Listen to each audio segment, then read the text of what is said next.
जी नागपूरची ऐतिहासिक तलवारीबद्दल गेल्या 2-3 दिवसापासून जे ऑप्शनची हे चालू होती ते ऑप्शन आज पूर्ण झालेलं आहे आणि आपण सुद्धा त्या ऑप्शनच्या बीटमध्ये आपण एक विनंती केली होती महाराष्ट्र शासन आणि केंद्र सरकारला.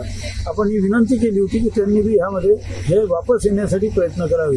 तसेच इंद्रजित सावंत हे बी या बीटमध्ये उतरले भाग घेतला होता आणि आपण ही बीट जवळपास 35 लाखाच्या पर्यंत आपण या बीटमध्ये बोली बोलली आणि आम्हाला सांगण्यास फार आनंद होतो, अभिमान वाटतो की महाराष्ट्र सरकारने ते ऑप्शन घेतलेलं आहे.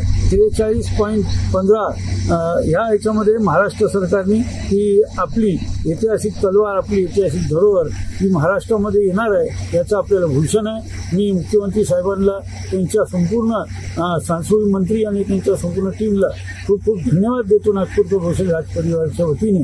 आणि ही तलवार सर्वांसाठी दर्शनासाठी उपलब्ध होईल याचा आता आपल्याला विश्वास आलेला आहे आणि आपली धरोहर आपल्याकडे आली हे आपल्याला एक अभिमानाची बाब आहे.